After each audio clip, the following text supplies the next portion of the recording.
Well, it's early morning.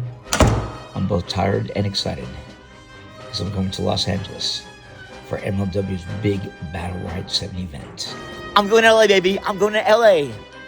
Of course, I have to stop at Atlanta, the world's busiest airport, first. Can you fly this plane and land it? Surely you can't be serious. So far, so good. I am serious. And don't call me Shirley. Previously on 24 Station Street. It's the biggest event in company history for many different levels.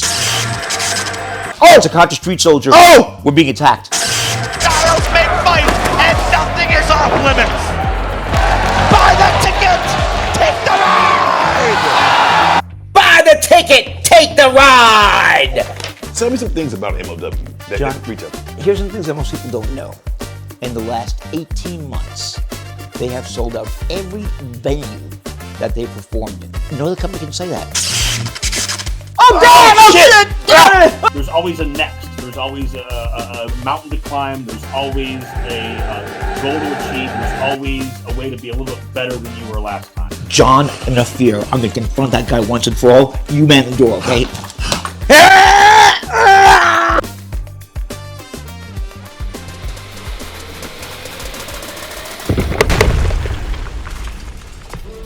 Hello, everyone, and welcome to another episode of 24 Station Street. Woo! Tonight, it's a mixed bag of nostalgia and current news. And also, we're going to be taking a dive into the unsung heroes of WWE. There's a lot of things we've missed before, but there are a lot of unsung heroes from 1990s and 2000s too as well that we want to make sure they know about. One person you know. Also, I just returned from LA for MLW's Battle Riot 7. It was our biggest show of all time. I have highlights for you, plus some behind the scenes that are really remarkable. Who's the guest on tonight's show? Oh, it's a surprise. That's all I can say. It's a surprise. Okay. All right.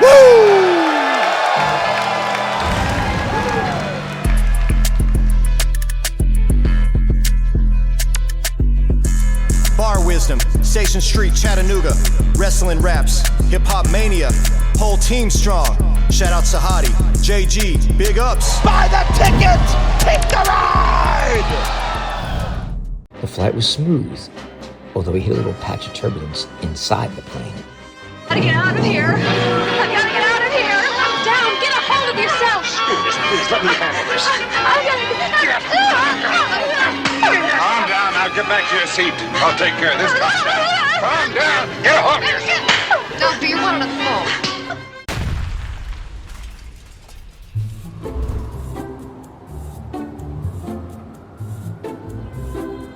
David, how was LA and how was shooting Battle Riot 7? Oh, God. Well, shooting Battle Riot 7 was stressful because we had different company that we were working with and, just learning the communication. But the flights there and back, they were really stressful. I'll tell you about that in a second. Right now, I want to pitch to you some behind the scenes the night before Battle Riot 7.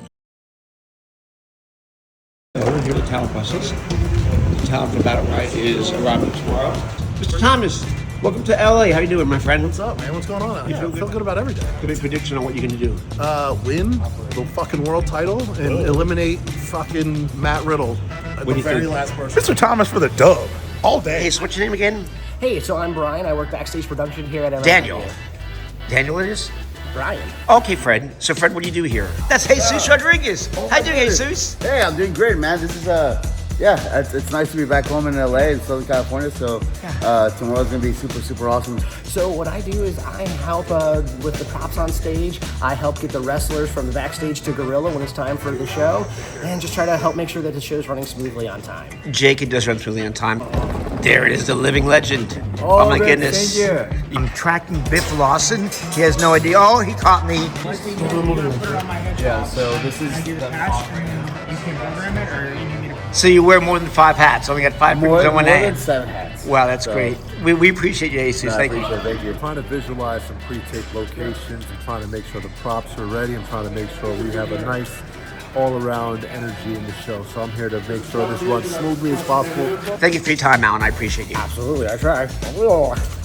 Man, John, those are good guys. They all bust their chops, but they're also fun too. I like having fun with them. Keep them loose. Okay. Keep them, happy and not too stressed out. I get it. I get it. On the opposite end, who are the best villains, the best enemies? Well, we have a top 10 list right now, and let's look at that right now. Roll the tape.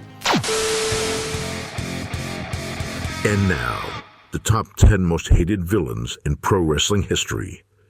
Number 10, The Ultimate Warrior. Number 9, Killer Kowalski. Number 8, The Honky Tonk Man. Number 7, Eric Bischoff. Number 6, Ravishing Rick Rude. Number 5, Goldberg.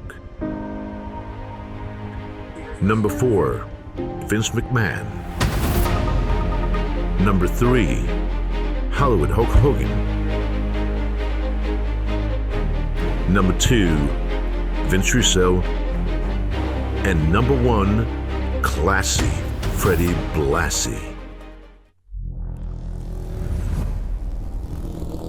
I'm so glad Freddie Blassie was number 1 because I love that man. We truly were friends. I would use his voice for cold opens. I would put him in promos when his career was over. And growing up, the guy terrified me. He was such a villain, ringside. He would actually file his teeth. He was a nail file, John, to file his teeth in front of the public. And man, he would just say the worst things to these crowds to get them to hate him. But he would always win and always be champion. And that's why fans hate him. But in real life, love the guy to death. Okay. You ready for another list? Yes, go right ahead. These are the top 10 worst gimmicks in pro wrestling history. Oh my gosh, the gimmicks. Oh yeah, it's going to bring back some memories. Let's go. Oh yeah. And now, the top 10 worst wrestling gimmicks of all time. Number 10, Max Moon. Number 9, TL Hopper. Number 8, The Fake Razor and Diesel. Number 7, Dr. Isaac Yankem. Number 6, Beaver Cleaver. Number 5, The Red Rooster. Number 4, Mantal. Number 3, Bastion Booger. Number 2, Nails. And number 1, by consensus, the Gobbledygooker. Is ready to blow! Oh, the world is this! John, what do you think about those bad gimmicks? They were pretty awful, weren't they? Yeah, it just reminds me during that time, right before you took over, of course, and Attack of the Clowns didn't make it, I see. Oh, no. It was kind of entertaining, though. But, TL Hopper, who the hell was that guy? I don't know. I don't know either. That's why he's on the list.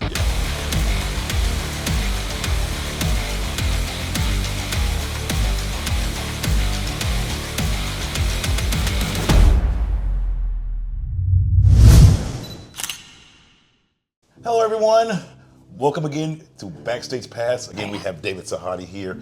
Oh, man, I got to ask, how was Battle Riot 7 with MLW? John, it was the best battle riot they ever had.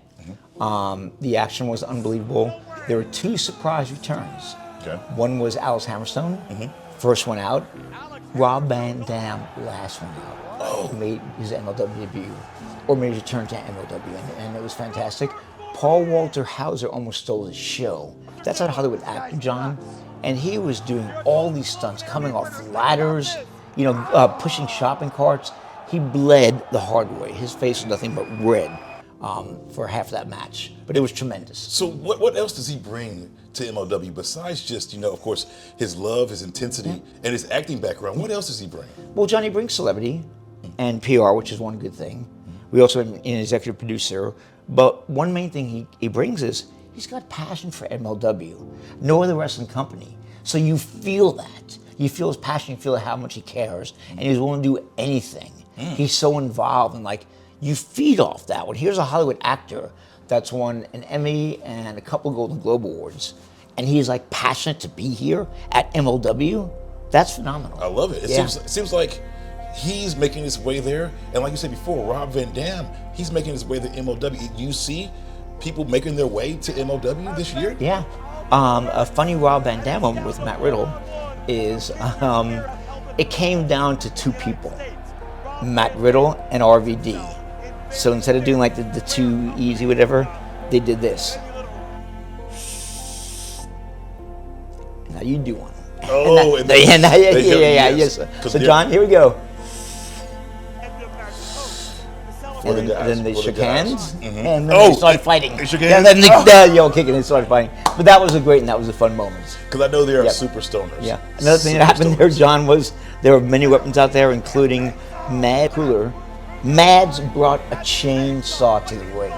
Can you believe that? A chainsaw, a working chainsaw. We haven't seen things like that since the 90s. I know. We haven't seen maybe 90s or 80s. Maybe 80s or early 90s, because you never get that real fear anymore. You never get that real fear with the chainsaw, with the sledgehammer, with the chair, all this stuff. This is what we need. This is what we want. Yeah, and the crowd was so into it, John. We had to sell out at a venue beforehand, so we moved to a different venue under studios, and we sold that place out too. It's amazing. Again, there's something vital with MLW. And the crowd was, I guess, really, really crazy. How was the crowd? The crowd was incredibly hot. Let me tell you everything that was going on. Okay, so with MLW. Yeah. How is it doing your job with an up and coming, entity like MLW? I know there has to be small pains with just shooting anywhere. What were some of your small pains in Los Angeles? I'm glad you asked that question, John, because there were large pains. One was our control center was remote. It wasn't a television truck. And the communication for me was terrible, because I couldn't even hear the announcers and what they were saying.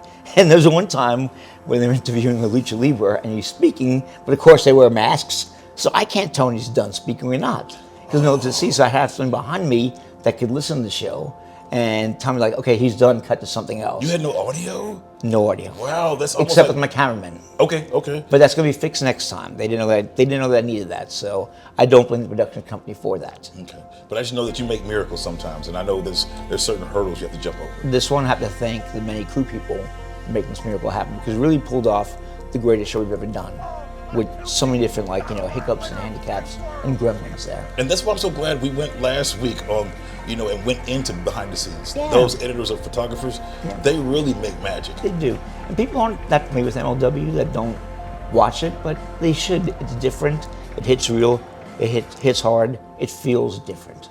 And I noticed that, real action, real MMA, real professional fighters, real karate. Absolutely. Quick shots in and out there. But nonetheless, I thank you again for just sitting down with me and just answering a few of my questions. I always like to just get your take of behind the scenes. And again, guys, thank you so much for being with us at Backstage Pass one more time. And again, the great David Zahadi, thank you again, my man. As always, my man. Yes, have a good day. See you guys later. Take care.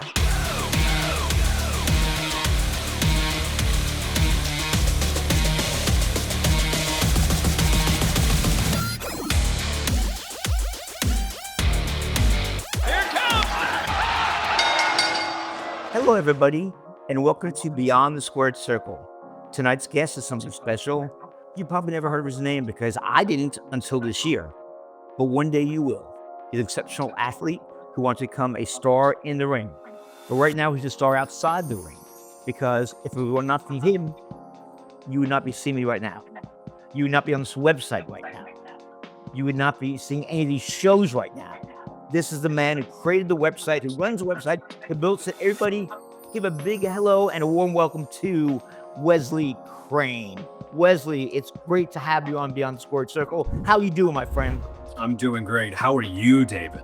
I'm tired, to be honest with you, brother. I haven't had a good night's sleep since LA, but it's a great shoot, very stressful.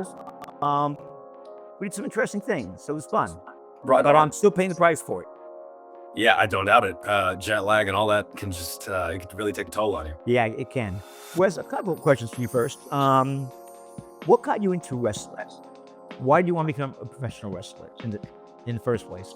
So that takes us all the way back to 1998, where my dad was actually a local ring announcer for the Tulsa, Oklahoma scene, working with Brent Albright before he got big, and worked with Rick Vonner and WWE and all that stuff.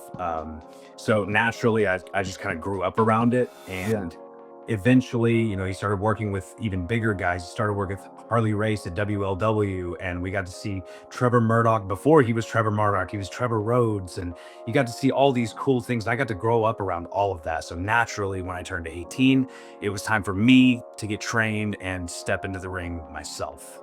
That's pretty amazing as a kid to see all that stuff. Yeah, Yeah, it was that's tremendous. fascinating. Do you still want to pursue being in pro wrestling? Because I know you're doing a lot of technical work right now. You have your own company, Digital Crane Productions. You're doing great work. This website is an example of that. So is something you still want to pursue, or you want to pursue both?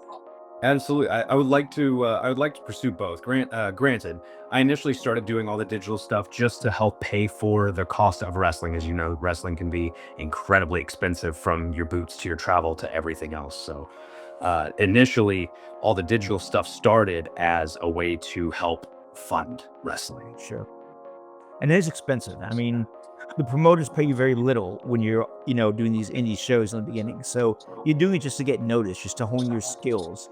Just for you have some match that somebody says, wow, I want to bring that guy in for tryouts. So you actually lose money on those trips when you're younger, but it pays off in the long run if you got some great talent. I've seen your tapes. I think you've got great talent. Oh, thank you so much, man. Yeah. I've worked diligently to hone what I do in the ring. Well, you do it well. Do you have any favorite moments? And pro wrestling, number one, pro wrestling, and then in your career. Okay, pro wrestling and my career. Okay. Yeah. It's super weird because before I knew your name, I knew your work. Yeah. From all of the Attitude Era stuff that I had seen growing up. The moment I'm brought back to is WrestleMania 17, Stone Cold versus The Rock. The hype video you produced for that was amazing. It's still played to this day. As a matter of fact, I was just scrolling social media yesterday and saw someone at a Limp Bizkit concert holding their phone up, playing your hype package as he played that live. 25 years later, wow. Wild. So I'm brought back to that moment, laying on the couch. I'm sick. My dad and his friend are sitting there. There's tornadoes going off, and I'm just completely immersed in WrestleMania. I don't care about everything else going on. I'm just immersed in WrestleMania. That match specifically, because everybody talks about the infamous finish of that match. Everybody's like, oh, maybe the finish wasn't the right call. I think it was the right call because we still remember it to this day. That's true. We still talk about it to this day. So that's probably my favorite moment in professional wrestling. As far as my favorite moment within my own wrestling career, I'm taken back to 2018 when I won the MPX championship at Metroplex Wrestling down in Dallas, Texas. Nobody had beaten Hardakis. He was the biggest, baddest dude. I think only one person had pinned him up to that point. And that person was long gone. So it was amazing for someone like me and my stature. I'm not a big guy, to have come over Hardakis and win that. There's a clip in one of the hype packages I've produced that shows the finish of that, where 1, 2, 3, and I come up from the pin and you see everybody just stand up, throwing their hands up. It's fantastic. So that is probably one of the coolest moments of my career, because it shows that like someone like me, a guy from little old Bristow, Oklahoma, can do some amazing things and make people's lives amazing, even for just a split second. It's because you believe and you have confidence in yourself. That's why. Two big things. If you don't believe things, you're not happy. Exactly. Yeah. One of my favorite WrestleMania moments, since you mentioned WrestleMania, was Shawn Michaels against Bret Hart. And this was the match early on. I think it was WrestleMania 12 or 13. When Shawn Michaels came in, he repelled into the ring. And it was such a great sight seeing that. And he eventually beat Bret Hart. I'll never forget Vince's line. The boyhood dream has come true for Shawn Michaels. That's Vince's probably best line he ever had in his career. The boyhood dream has come true for Shawn Michaels. The boyhood dream has come true for Shawn Michaels. I gotta say it like he did. I can't, that's why. Hey, Wes, you have any questions for me before we wrap this thing up? Yeah, David. What got you into wrestling and producing on this side of things? Okay, well, it started with me loving wrestling. When I was living in New York City on WPIX, I had local wrestling Saturday nights at 11 o'clock. And I would see guys like Freddie Blassie, Killer Kowalski, George Animal Steel, all these weird kind of like guys. But it felt real, and I believed it, The Grand Wizard was one of the guys that was there. And then once it started getting big, I kind of like felt it was cartoony and stopped watching in the mid-'80s. Working at NBC Sports, got a phone call, got a great offer to go there. Didn't want to leave. Eventually I did because NBC was playing games with me. And I'm glad I did because I was able to creatively blossom while I was there. I couldn't do that at NBC. So I kind of got back into it begrudgingly, but being able to be creative was tremendous. And that's what stoked my passion for it and my love for pro wrestling. Because in my first 15 years, I wasn't directing shows. I was producing, as you said, those Attitude Era spots that you saw. And they were fun, man. $100,000 giving a buddy, blowing things up, lighting fires in buildings, with The Undertaker. He goes, how many awards do I have? I said, just rest in peace. Good, I'll take a case of Coors Light and a bottle of Jack Daniels. And everything on a show? Yeah, and always on time. Just give me a knock on the door before you want me. Sure thing. And he's always there. So that's why I got back into wrestling where I am right now. That's amazing. And you don't see those kind of productions anymore. I don't think I've seen. You don't. No. I wish we did. Yeah. Hey, Wesley, I have a special guest here. This is my partner, Jonathan. He wants to say hello. Yeah, there. Wesley. Hey, my man. How's it going? Doing great. Nice to put a face to the name. How you Yes, doing? sir. I'm doing great.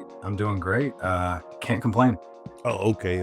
Well, yeah, nice to meet you. Thanks for being a part of this. Thanks for being our special guest this week. And again, can't tell you how much we're thankful for you and the website too as well. Absolutely. Thank you guys so much. I'm eternally grateful for everything you guys have given me the opportunity to produce for you. If you don't want to speak it, say it on your shirt. Bar Wisdom presents an irreverent collection of bold teas that are witty, wry, and sometimes offensive. But you don't care.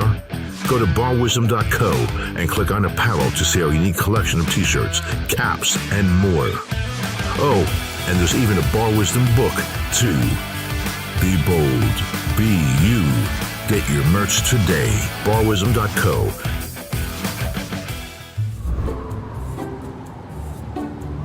John, our next list is about Magnificent Seven people that made the WWE a success back in the 80s and 90s. I call it Magnificent Seven, and there's somebody on the list that you know quite well. Really? Yeah. He lives in town, by the way. Okay. Yeah.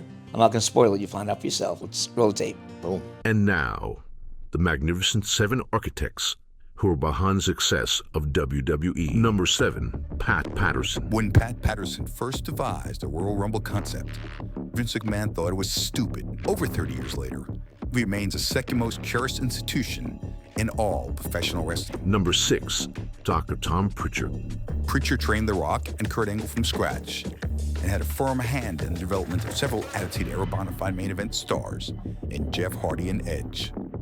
Number 5, Bret Hart. Bret Hart bridged the gap between the Golden Age and the Attitude Era.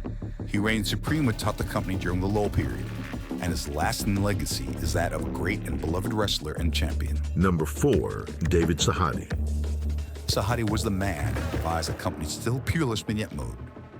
He pioneered the art by ingeniously distilling storylines into 3-minute teasers that were incredibly powerful. His cold opens for all that... Whoa. Stop everything. I know it's been a little bit since I interrupted, but I couldn't keep quiet anymore. Sahadi put himself on the list.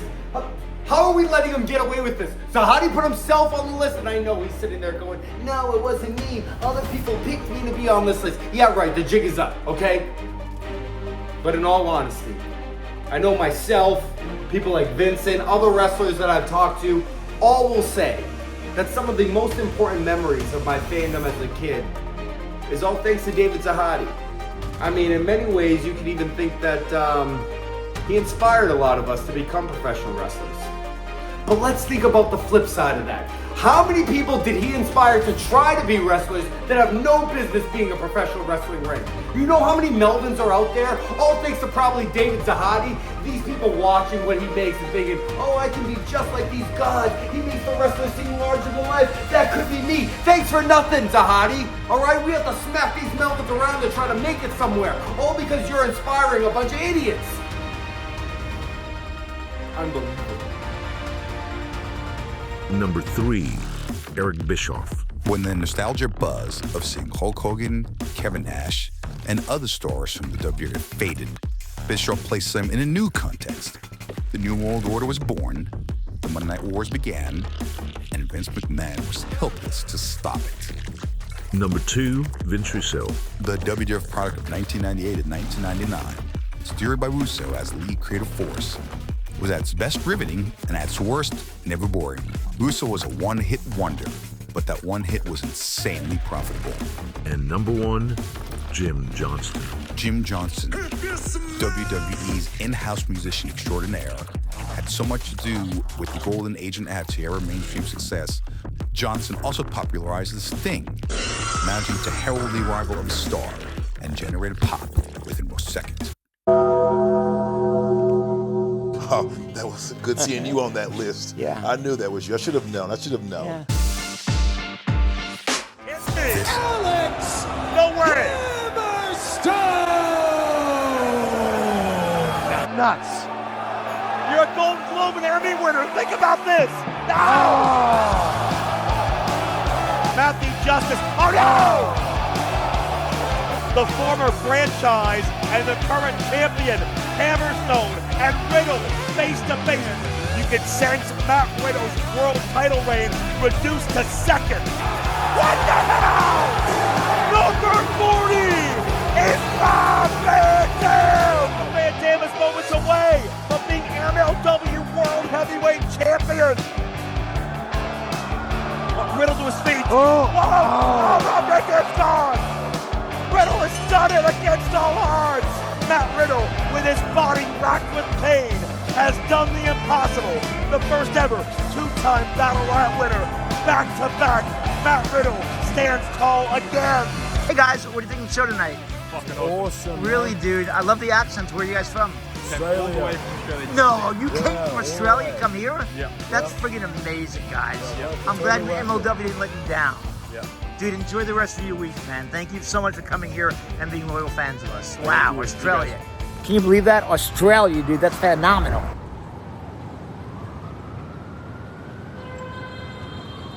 But again, how was the flight? How was the flight to LA? It sucked going there, and it sucked coming back for different reasons. Going there was turbulence inside the airplane. Coming back, we hit real turbulence outside. So, you know what? This piece will show you what it's all about. Okay. Yeah, so it's 3 in the morning. In the airport for 6 o'clock flights. No sleep. Great show, but they're a grind. They say that Hollywood is all it's about. True. All what you see on the screen. For those who are caught, it's very stressful behind the scenes.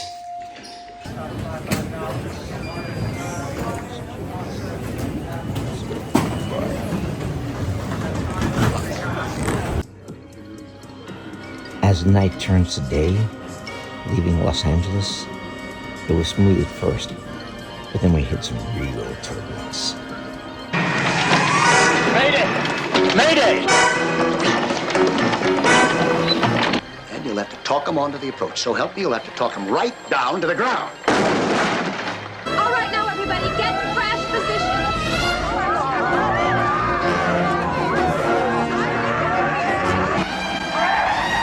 I just want to tell you both good luck. We're all counting on you.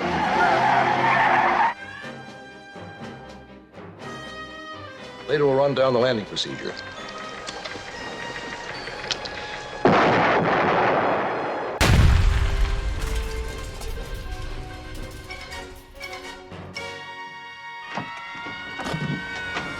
I just want to tell you both, good luck. Man, how the hell did you survive that? John, it was crazy. I think it was the blessing of Leslie Nielsen. It's the reason how we saved it. Yep. Leslie the man. Leslie the man, yeah.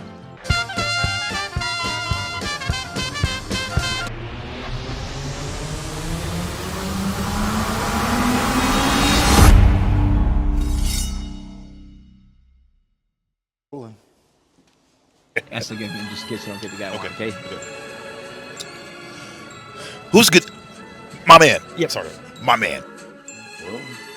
Test 52298. Test. 52. Test. I won't interrupt you. Cool. And also, we're going to be... And also... Test 5, sing, do a singing. Testes. 1, 2, 3. Let's So go. first thing you do is welcome everybody backstage pass. Jonathan, our next list is about. How was Battle Royale 7? Battle Royale 7. All Battle right. Royale 7. Okay, that's good. You must not know about me. But you're the man. Boom. Yep. Boom. Done. All right.